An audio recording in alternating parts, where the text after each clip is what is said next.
Get ready, because we got a special guest on today who's breaking his silence about Blake Lively's sham lawsuit and how she got away with it. For now, because I don't know if she's going to get away with it all the way until the trial. We'll see how this all unfolds. Get ready. We have a lot to get into. Let's dive in. You're listening to No Filter with Zack Peter, your go-to source for all the latest pop culture and reality TV tea, served fresh all week long. Now, let's dive in. Hi, guys. Welcome on in. Welcome on in. Welcome on in. Happy Monday. Happy Easter to those that celebrated. He is risen. Let's get it. Happy Easter. I hope you guys or happy Passover, whatever you celebrated over the weekend. I hope you got to enjoy it with people that you love, with your family, with your friends, maybe with your booty call, whatever floats your boat, whatever you got going on. Get it? Maybe you just celebrated 420. And if that's the case, then you know what? Good for you. Live your life. I ain't gonna judge, right? I ain't gonna judge. Really quickly, I just wanted to address this off the top of the show. Obviously, a lot of people wanted to know what my comments were on RFK Jr.'s recent statements. I posted a video on Instagram. I don't know if we want to play it here. Listen, I was very honest, came from the heart, and that's the most that I could do. I have a brother with autism. I also spent many years fundraising and helping families, not just here locally, but all across the US. Helped produce conferences internationally to educate and help family get access to resources. So when it comes to the autism community, that's one thing that I am confident that I know is something that means a lot to me and something that I'm always going to stand up for, not just my brother who's now 23. I think in the video that I posted over the weekend, I said he was 22 and I forgot he just celebrated a birthday. So he's now 23. It's crazy how fast the time goes. But, I shared my heart. I was very vulnerable. I think you could have very easily seen and heard the emotion in my voice. I asked people to not make this political. I asked people to just kind of be understanding and empathetic, especially other people in the autism community that, at the end of the day, we're all on the same page. We're all on the same team. We're all fighting to protect the same people that we love so much. So, I said what I needed to say on Instagram. If you want to listen to the video, you can go and listen to it. I just ask you to please be respectful.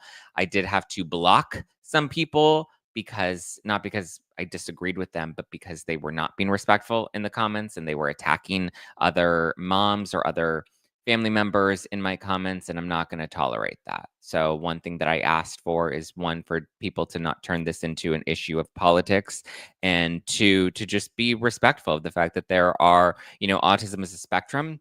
There are many people that, live with autism. Some people, like my brother, have a more profound autism. And, that is kind of a reality for us and for many families that I know, and many families that I spent so many years traveling the country and helping, from getting access to doctor's visits, covering medical expenses, producing conferences. I remember we used to produce a 3-day conference in Dallas every single year. And while most conferences charge like 100, 150, 200, 300 for a 3-day conference, I remember, our focus was to make sure we had sponsors that would underwrite the costs of the conference. That way families could come and attend and learn and get access to different doctors and experts and scientists. And we had a scientific board that would help us put that conference together. And we charged only $39 for the whole weekend. $39 gave you a full 3-day pass to this. It was a big conference that we hosted every year. So, my priority has always been on helping this community. I will always stand up for this community. I will always ride for this community, and especially for my brother. And like I said, unfortunately, I did have to block some people because they got disrespectful. And, I don't block people for disagreeing with me. That's not something that I do. I think anybody that knows me or has followed me for a long time, I'm not afraid of a little civil discourse. I'm not afraid of clapping back. But one thing I will not do and I will not tolerate is when you attack other people in this community, this autism community. I don't stand for that. I will not stand for that. And this is the first time I had to block some bitches. So there we go. It is what it is. But like I said, from the heart, I love it. Oh my God, look at Carol. Carol says, I went to the conference here at the Gaylord Hotel. Yes, we did do it at we did it at the Fairmont, we did it at the Intercon, and I believe the last 2 years, we did it at the Gaylord Resort in Dallas. Thank you for your voice. Thank you so much. Thank you, thank you, thank you. I love you guys.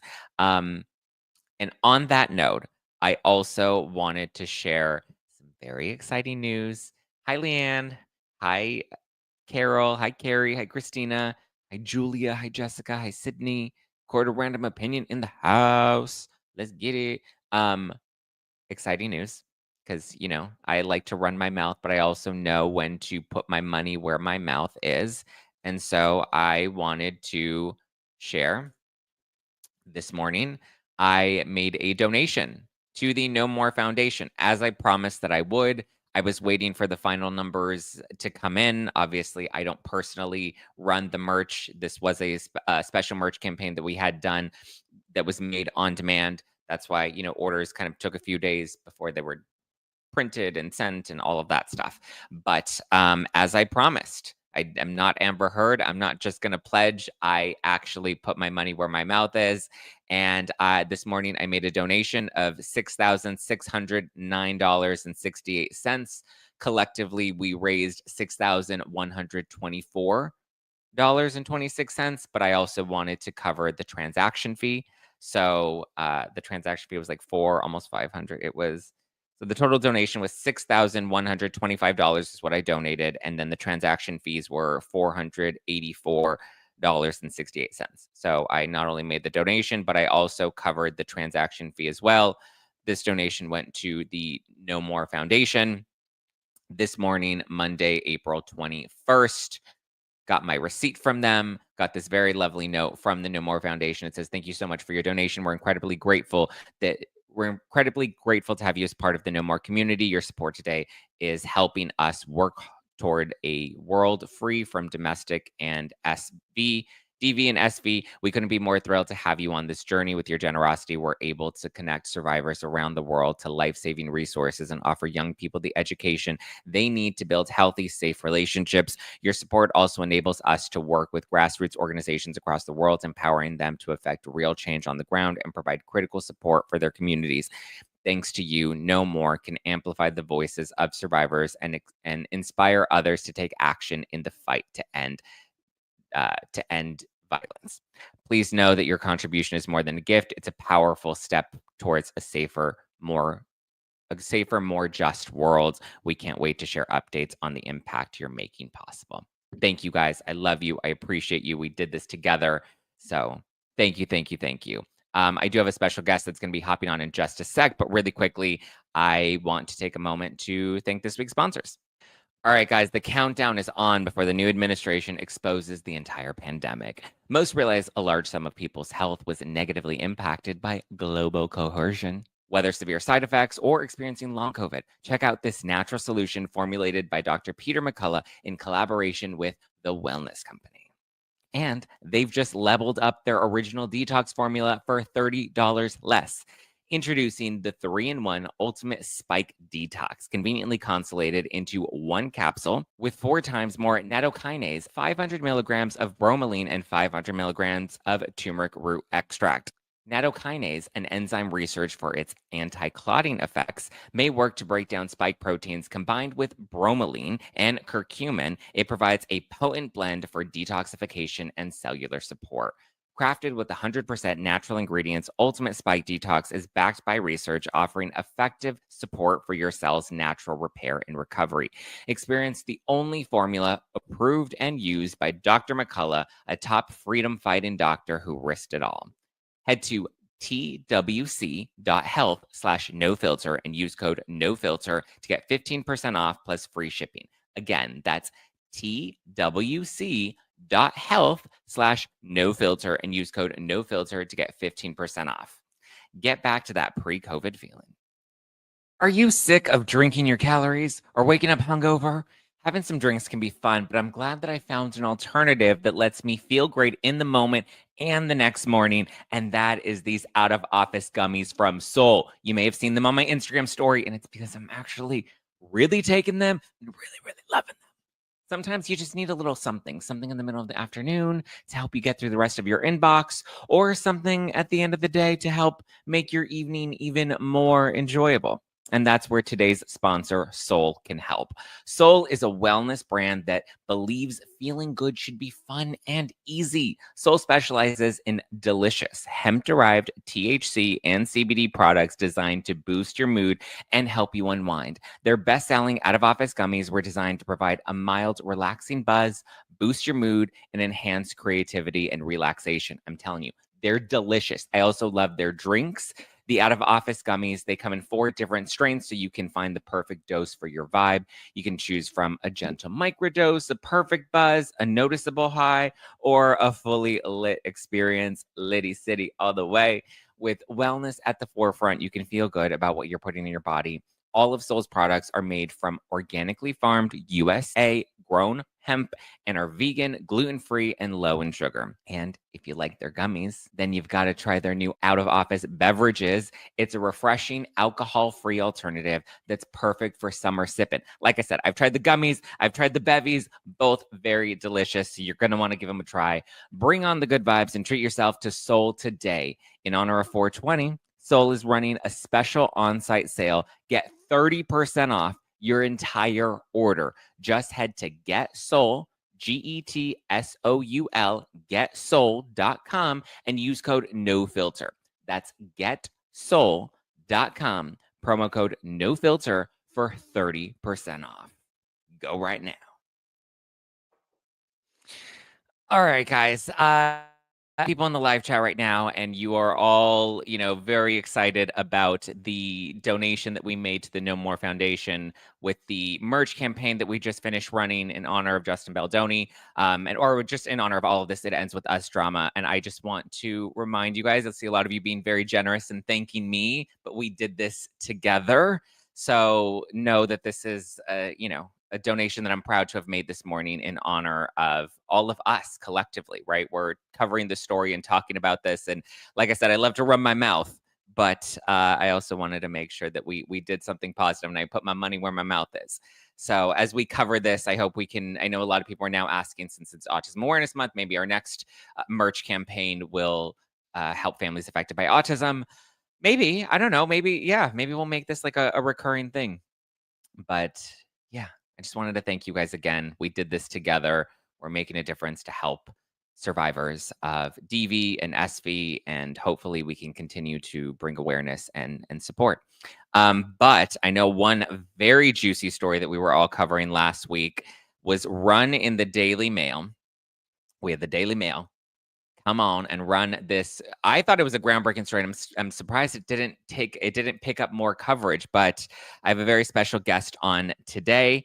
He is from the Daily Mail. His name is Josh Boswell, and he broke this story. Hi, Josh. Hey, how's it going, Zach? Good to be here. Thank you for coming on. Oh, of course. Thanks for having me. So lots of talk with this article that you published last week about what you called a sham lawsuit by Blake Lively's team with this Vanzan company. Obviously, you guys became privy to a lot of, or at least to the Stephanie Jones and the Jones work subpoena. When did you start investigating this subpoena issue and find this lawsuit out of New York? So the lawsuit and subpoena story was kind of started over a week ago. We had a story that was, pointing out, hey, there is this subpoena. We got our hands on it because if you guys have been following this, and I know you have very closely, you've done a great job covering this case. There was this whole argument that, hey, hang on, Stephanie Jones, did she leak these text messages that had all the embarrassing stuff about Baldoni's publicist supposedly, orchestrating a smear campaign against Lively? Did she leak those text messages to Lively's team, or did she hand them over legitimately? And her argument was, no, there was this court-ordered subpoena. I had to hand them over. And, there were questions around that. Brian Friedman, who, of course, is Justin Baldoni's lawyer, he was like, no, this subpoena doesn't exist. This was a leak. It was illegitimate. Well, we managed to get our hands on that subpoena. It does exist. And we got our hands on that over a week ago. We did a story about that. Hey, look, the subpoena exists. A couple of other people did that story too. But then something really jumped out to me, my colleague Emma James, who worked on this story with me, and my editor, Martin Gould. We were looking at it and it said Vanzan Inc. on it. That's the person who's handing out the subpoena. And we were like, okay, that's weird. It's not Blake Lively. It's this company that we've never heard of. Doesn't seem to have anything to do with any of the production, the movie, anything like that. So that's really kind of what started us digging into it. So then looking for some information on Vanzan, we uncovered this lawsuit that was filed in New York, September 27th. And as you guys will know, if you've been paying attention to the timeline, September 27th is months, right? Months before this whole official public legal battle started, where, she filed her lawsuit in December, Blake Lively did. So that was really interesting. And it just got kind of more crazy as we dug into it from there. Stop me if you want to jump in with a question, but I can go on. Yeah, well, I guess the biggest question everybody has right now is why is this subpoena so mysterious? Like, why hasn't it, because the Daily Mail's covered it, as you mentioned, other publications have covered it. Why has it not been published, and why haven't we seen it publicly? So we obtained a copy of this subpoena just to view from a source. And so, I can't go into more detail about that because I need to protect that source. It's anybody who comes to us anonymously or wanting that protection, that's something that's very important to us. So I don't want to break that confidence. But at the same time, there was information in there that led us to be able to do an investigation. I think other people have got hold of the subpoena or been able to view it with the same kind of restrictions. They have, it seems to me that other media also have a source that has let them see this subpoena, but has said to them, look, I'm not going to give this to you to publish. It's probably something to do with the legal restrictions around it. Or it might be that the person providing the subpoena didn't want this story to come out, right? That they didn't want this whole thing about Vanzan to come out. They just wanted a story saying, oh, look, there is a subpoena. It's all above board. Right. Yeah. They didn't want someone digging into it, which is what we ended up doing. Now, when you found Vanzan, there's been a lot of questions around it. I think Sophie here in the live chat, she said, we need to figure out why they founded Vanzan in 2010/2011. What did they have planned? So can you give us some clarity around Vanzan? Because the internet, the mommy and daddy sleuths on Reddit have kind of been trying to dig into Vanzan, similar to like what you did. And I mean, in full credit to you and your team, Josh, you guys completely blew this story out of the park, and I'm surprised it's not getting more coverage. So thank you for your journalistic coverage and integrity behind that. With what you discovered, were you able to link this Vanzan company? Is it the same company that was founded in Delaware or formed in Delaware back in 2010? There is some confusion around this, and I'll lay out what the facts are, what we found, and then you guys might be able to draw some conclusions from it. So Vanzan Inc. is a company founded in Delaware in 2010. Delaware, we have very little information about that part of it because it's notoriously secretive. That's why a lot of companies actually file there, because they don't have to put a lot of information out in the public. Also, there's like tax reasons why you want to file in Delaware. But then the company seems to have done some work in California, because a few years later, it starts filing reports in California with the Secretary of State there. And so that's how I managed to pick up on it. The reason that I was able to link Blake Lively to the company is there is a 2023 filing in California that lists Blake Reynolds as CEO. It's odd, she doesn't usually use that name, but that's there. So it's in black and white, it's her company. But I'm not sure whether the 2010 original Delaware company was owned or run by Blake Lively. That's something that still is murky right now. Right. The timing of it would be interesting, right? Because of course, Blake Lively and Ryan Reynolds were not officially together yet in September 2010 when this company was founded in Delaware. Yet the name Vanzan might suggest Vancouver and Tarzana, their two hometowns. So kind of interesting there. That it still needs some exploring. But there's one other element to this I don't think anyone's been pointing out yet, which is there is a New York company, Vanzan Inc., as well. that was founded in 2019. So it's not entirely clear from the lawsuit which one they're referring to. They are, it seems to me, two separate entities. Vanzan, that was founded in Delaware in 2010, and then had some California filings, and definitely Blake Lively as CEO. And then Vanzan, founded in 2019 in New York, that might be the one that filed the lawsuit. Either way, we do know it's linked to Blake and Ryan, because the 2019 Vanzan New York company, the agent, the person like administrating the company, the address is linked to Ryan Reynolds' business management company. It's called ML Management. So yes, they're linked either way, but there is some confusion here, and it still needs kind of teasing out. So I wouldn't jump to any immediate conclusions, but those are kind of the facts. That's the lay of the land. Yeah, it's this guy Eric Binder, and so he seems to represent, or he seems to be part of this business management company that represents Ryan Reynolds amongst others. And so I guess my own kind of, as I've been trying to put these pieces together, my own conjecture, I was like, well, maybe this was a company that was part of the management team originally. Maybe it wasn't initially part of Ryan and Blake, and then eventually they needed a company to use, because I know it was then used to purchase supplies that seemingly may have been connected to Taylor Swift's music video back in, what was it, 2021?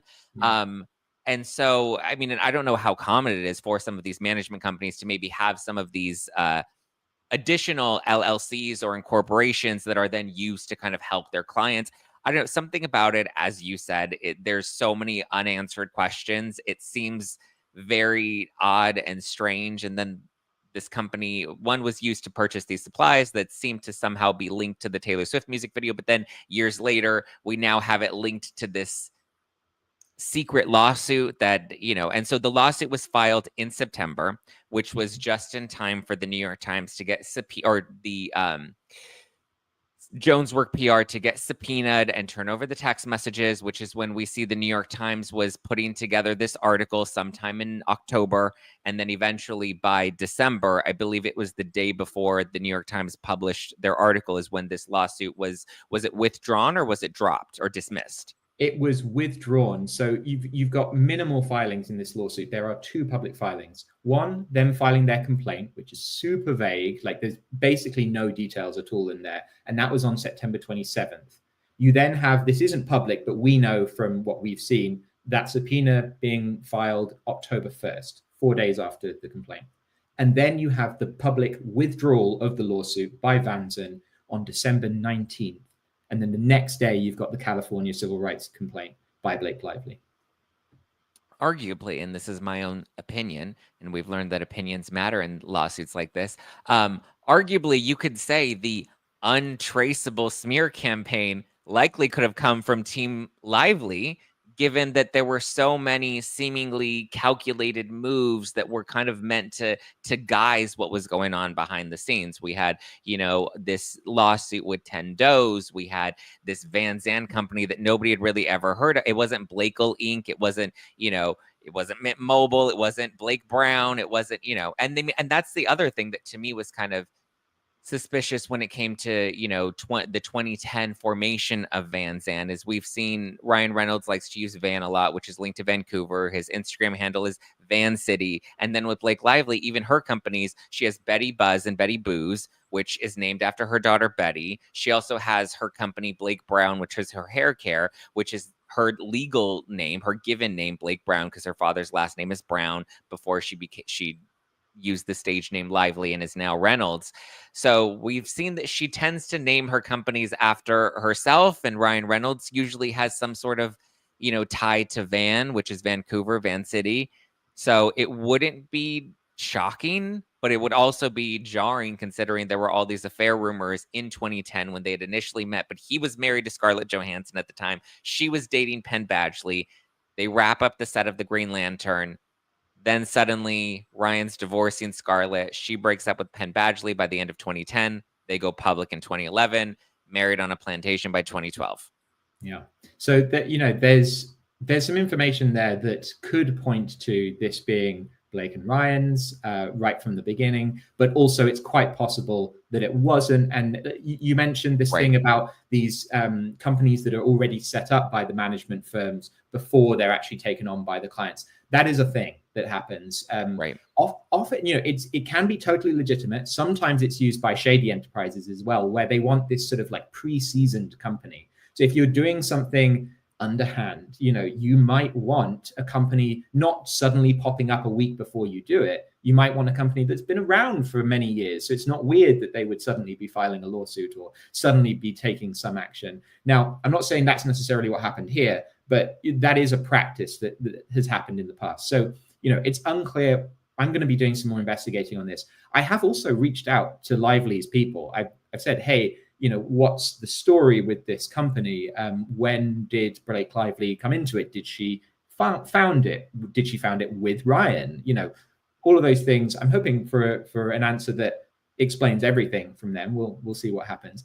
There was one other thing I just wanted to point out, which is when you said, we called it a sham lawsuit. We're quoting lawyers when we say that. So, and I want to lay out kind of both sides. It might be interesting for you guys actually to kind of hear both sides of it. So on the one side, you've got, all right, this is a sham lawsuit according to several independent lawyers I spoke to who were like, okay, you have Vanzan that seems to have nothing to do with the movie, and it's a quiet little company that was importing furniture at some point. Weird that they're filing on behalf of that. It's a very vague lawsuit. There's no details in there whatsoever.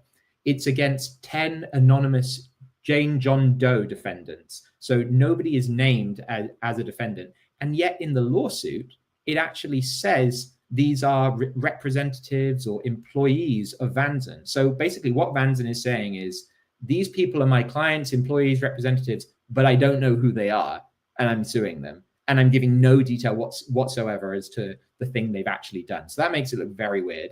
Then you've got the subpoena being issued just 4 days after the complaint is filed. That's very quick. And there's no pushback at all from Stephanie Jones. So when she's subpoenaed. So that makes it a little bit odd. You might do that if you wanted to get a subpoena out there without having to alert Justin Baldoni or his people. That might be the way that you would do it. So that kind of alerted these lawyers that I spoke to. I'm talking about like Ron Zambrano, for example. He was talking to me about this. I spoke to him on Wednesday last week, and he was kind of giving these points of view, and he called it a sham lawsuit. On the other hand, I've spoken to some other lawyers who were like, no, this is totally normal. You might file a Doe lawsuit when, for example, you've been defamed by people online and you don't know who their social media accounts are. You just have like the Twitter handles or whatever, the X handles. And so you would file against Jane and John Does. You might not name them. So that's, one reason where it might be legitimate. Also, I spoke to some lawyers who were saying, look, this looks maybe a little shady, but it's totally within the rules. This is not, some kind of sanctionable offense as Ron thinks it might be. This is not something where like the lawyers Manat, Phelps and Phillips for Blake Lively are going to get taken off her case by the judge, which is what Brian Friedman is probably going to call for. And that's because they worked within the rules. They just did it very cleverly to pull the wool over Justin Baldoni's eyes and to be able to get these texts without him knowing. The only problem is that this case is probably going to trial. And if Brian can get that information in front of a jury, it doesn't look good. I think this is why a lot of your viewers are looking at this and saying, well, whoa, she's done something really underhand. I think the average person, even if it's like totally legally okay to do, they might think, okay, this looks like someone who's working in the shadows kind of thing. Right. So, well, I've always said there's what's legal and then there's what's ethical. And sometimes those two things don't always align. And the lawsuit and the tendos seems a little shady, but like you said, arguably you could give it the benefit of the doubt, or maybe there are reasons. I mean, the best argument I've heard is that you don't fully know who's defaming you or who's at fault, and you're trying to dig up who it was. But in this case, I feel like we were all very clear as to who this was. It was Jamie Heath. It was Justin Baldoni. Like there was no need to dig up anybody else. Maybe Jed Wallace, but he was neither here nor there. and as we've seen, he was dropped from the ultimate lawsuit that was ultimately pursued. But it's like when you have the Doe lawsuit, and then you have the subpoena, which, like you said, was very easily just accepted by Stephanie Jones. She's like, here are the texts. There was no restraint. There was no notification, nothing. She was like, here you go. Here's everything.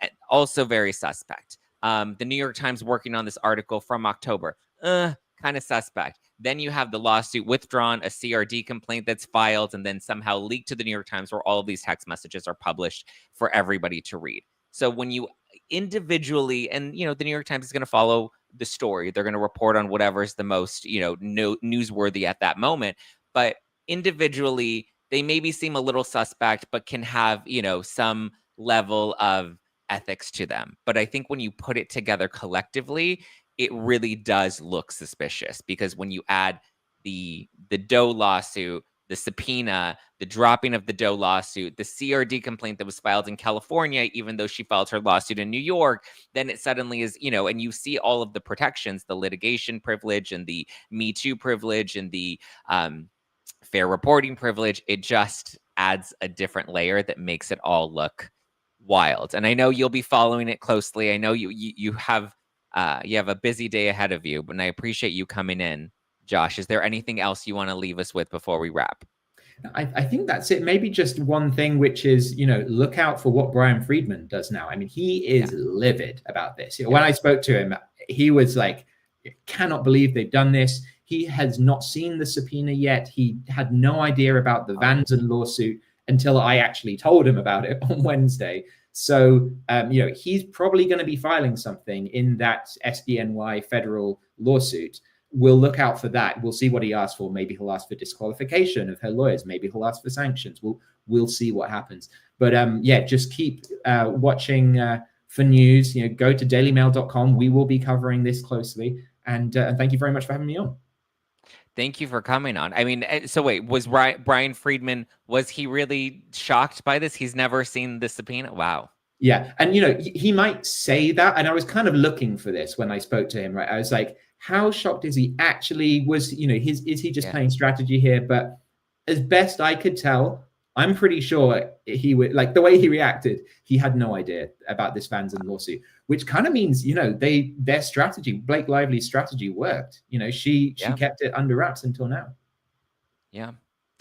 Again, thank you so much, Josh. We're going to continue following you and follow the story as it unfolds. And I know you'll be digging, so I'm excited. Thank you very much. Have a good one. Well, there we go, guys. Josh with the T. So I guess we've confirmed, one, the subpoena was given to the press with the contingency that it would not be published, which I know many people in the live chat are speculating that this likely came from Stephanie Jones. I think that makes sense, and I think that absolutely checks out. I think Stephanie Jones, again, this is my speculation, nothing that was confirmed by Josh or any other media outlet, but I think Stephanie Jones turned over the subpoena. Why, Donna, why are you yelling at me? Zack, you got the best guest today. I'm also having Ask Two Lawyers on Wednesday.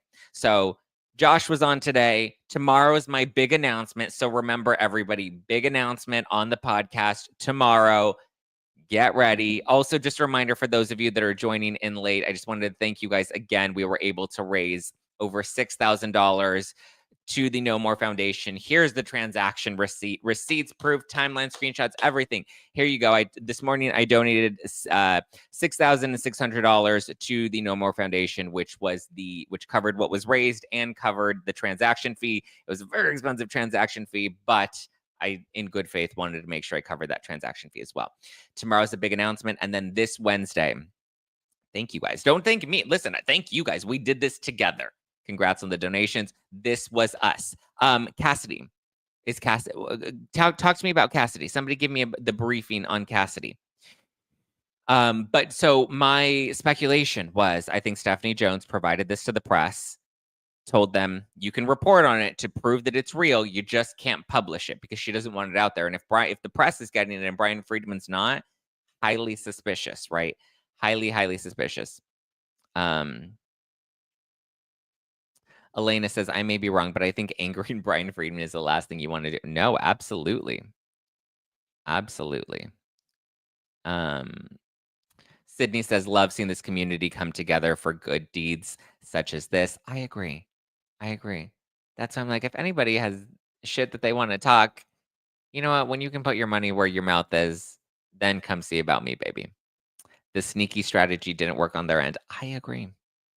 We're seeing right through it. And I don't think that they were expecting the Vanzan of it all. I don't even think Stephanie Jones really knew about the Vanzan of it all. It just appears that there are so many people that were a part of this, and this is so layered. And I agree with Josh. If this goes in front of a jury, I don't think this looks good at all. Because I know we have some legal experts and attorneys online that are arguing that technically this is by the book. Technically, they followed the rules. But again, what's legal and what's ethical are two completely different things. Two completely different things. Sophie says Blake is just in a lose-lose situation. She could retract the lawsuit and be blacklisted by Hollywood. And even if she did win the trial next year, nobody will want to work with her ever again. Well, because they see how she works, right? They see how she slithers in the shadows. They see how she's litigious, right? Like she's going to accuse you of something and then take it all the way. Brigitte says, she said the New York Times is not off the hook because the New York Times did not bring in the lawsuit into their complaint. Oh, yes. That's right. That's absolutely correct. They technically got this information from the subpoena, which was linked to the Vanzan lawsuit. That's a great point. Stephanie Cassidy, was that her name? Is she the one that covered this? Did she cover it on YouTube?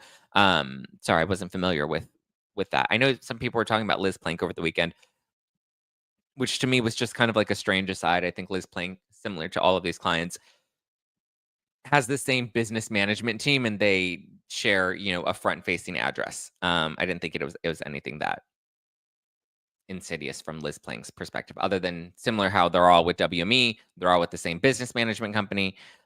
Friedman did say what shameful lawsuit they used to get the subpoena. He knew they did something.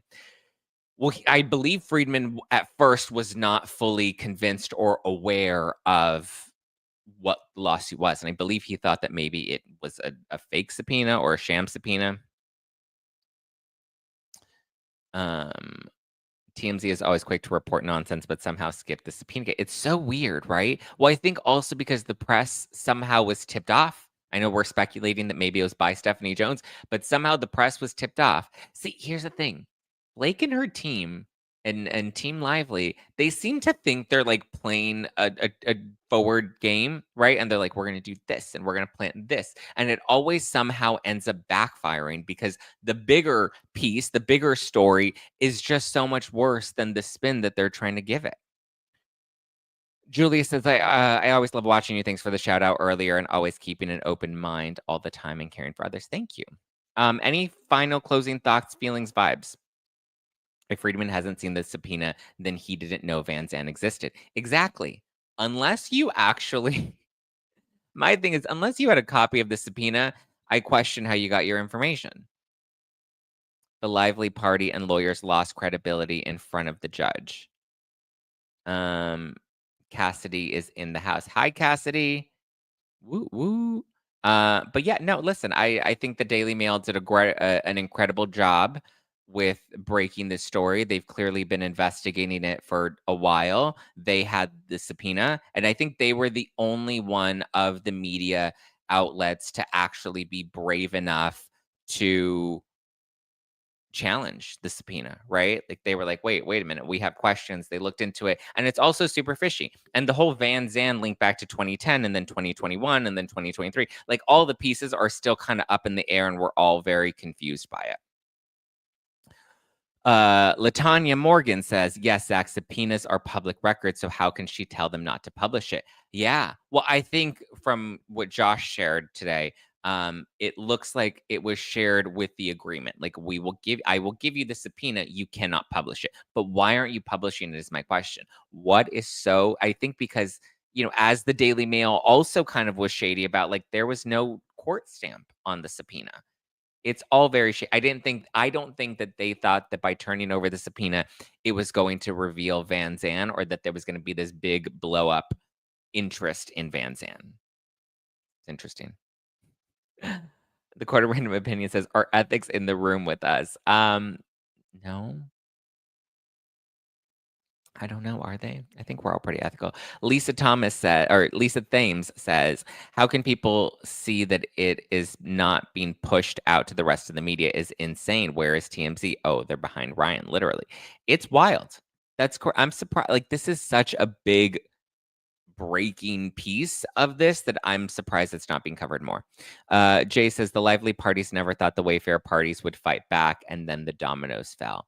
I think they also thought that they had a really strong case because they thought that, again, they were playing in the shadows. They thought they had the Vanzan lawsuit, they had the subpoena, they had all these pieces that were supposed to cover them, right? They had the CRD complaint. Like, they jumped through all these hoops, which to me, all of these hoops jumping through them just tells me this gives, I would assume, I would trust that this then gives Brian Friedman a strong case to prove malice. She's worse than Amber Heard. I agree. I mean, listen, I've said that from the beginning. I've said from the beginning that um, I think that, yeah, that this was always going to be bigger than Depp v. Heard, and that Blake Lively was worse than Amber Heard. Joanna Madrid says they freaking knew the actual names of who they were interested in on that phone. There was no need to use Doe anything other than to hide. Exactly.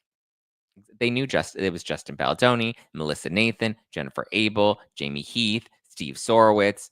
It Ends With Us, LLC. You know, they knew who they were targeting. And even if there were others that were like, look at the Tom Sandoval, Raquel Leviss lawsuit, right? There are unnamed parties in that lawsuit but they still named Tom Sandoval and Ariana Madix. But they said that there were other people that they were hoping to discover were part of that case, the revenge porn case. So you can sue somebody like Rachel Leviss did to Tom Sandoval and Ariana Madix, and also list that there are other parties that have not been disclosed yet that they were hoping to kind of find and dig up.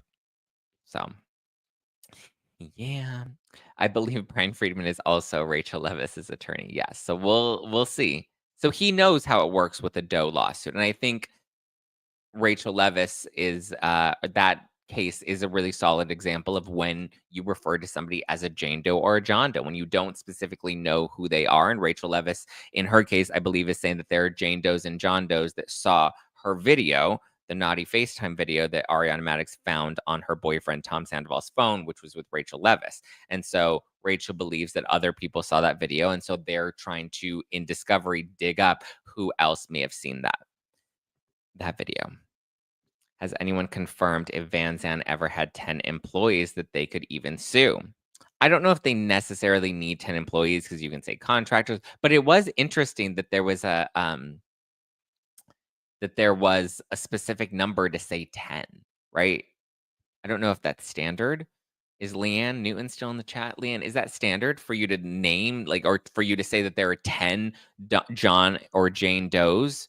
Like, to give that specific of a number when you say that there were undisclosed Does, there was this person and potentially more.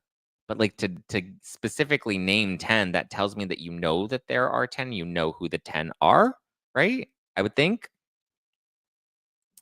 I bet they're laughing their sneaky tricks. It's all a game to them. It was a game to them. I think now they're shaking in their boots.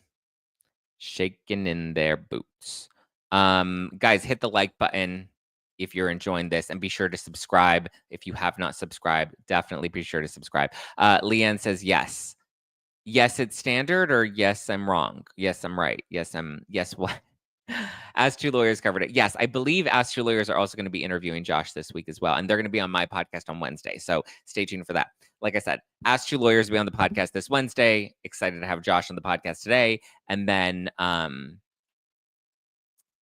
tomorrow, big announcement. So you're going to want to hit the subscribe button. I'm really excited. I'm also really nervous. It's a good one. But yeah. Jacqueline says, I have a question. With all this discovery and we haven't even gotten to the real discovery, do you think the case is going to settle? The cards are being exposed more and more, and I feel like every week it's another like plot twist, and we're like, what? They did what? They did how? Like every day it's something new. So I think every day we're moving closer and closer to a settlement. I kind of want it to go to trial because I want this to be presented in front of a jury, and I want Justin to get the justice that I believe he deserves. but it is very unpredictable with the trial, right? Look at O.J. Simpson. Everyone was confident that he was guilty, and then the jury said, nah. Yes, Donna Bowling, Daily Dose Donna, live at 11 a.m. Pacific, which is in an hour and 15 minutes from when we're recording this. Oh, okay. So Leanne said, yes, it's standard. When you do Doe arguments, they go in tens. Got it. Got it. We are literally a movement now. Yes, we are. Yes, we are. These are, says, Ask Your Lawyer says you can even put 100, so that number is not a flag. Okay, got it. Got it. We are a movement now, guys. Yes, we are. Manufacturing evidence is a crime. Ryan has his filthy hands. What evidence did they manufacture? This is becoming a soap opera. What are we going to discover now? Just when you think, it's funny. I feel like every time we get to this point where me and Donna Bowling, we get on the phone and we're just like, what new piece can come out? Like the story's kind of dying down now, you know? What what's gonna come? Where's this? Like, is she gonna have a smoking gun? Are we gonna be surprised? Like, we always kind of have this conversation every couple of weeks. Like, I think the story is dying down now. Like, I don't think there's much new juicy discoveries that are going to be revealed until we get into the discovery phase. And then boom, there's always something new. Don Wilson, love my mommy suit shirt and so proud of the total that you were able to collect. Yes. So grateful, so excited, so proud of what we did together. We did it, Joe. It's like the lawyer. It's like the layers of an onion. I know. Zack, who do you want to play you in the made-for-TV movie? Do you think they'll have a made-for-TV movie about this? They didn't do one for Depp v. Hurt. Maybe they will. I think Lifetime should get on this for sure. How much were you able to raise with your merch? Oh, we raised $6,124.26, and in total, I donated $6,609.68 to the No More Foundation, nomore.org. What was donated, because I made the donation that was pledged, and on top of that, I also covered the transaction fees. So there you go. Also, just to clarify, I have not received any of this money yet. It takes a while for the merch company or the people that handle the merch to do all of that and to make this payout. So I don't even think I'll get this payout. It won't be in my personal bank account until like next month. I didn't want to wait for it to get to me. I said I'm just going to donate it now, and so I made sure that donated now. Brendan Sklenar should play you. Could you imagine? That would be hilarious. So it was pledged. It was pledged, and now it has officially been donated. And again, that money hasn't even come to me yet. I donated that. That way we can, cover it now. Because I know a lot of people were asking, and I was like, I don't want to just share the number and talk about a pledge. I want to actually put my money where my mouth is and make the donation. So, all right, I think that's all I have for you guys for today. But stay tuned. Like I said, big announcement tomorrow. Subscribe. Hit the like button if you're enjoying this. Subscribe. All right. I love you guys. I appreciate you. I hope you have a wonderful rest of your day. Be sure to catch Donna. Show her some love in the live chat. Let her know the Zack pack is there. And I'll talk to you guys later. Have a good one. Ciao for now. Bye.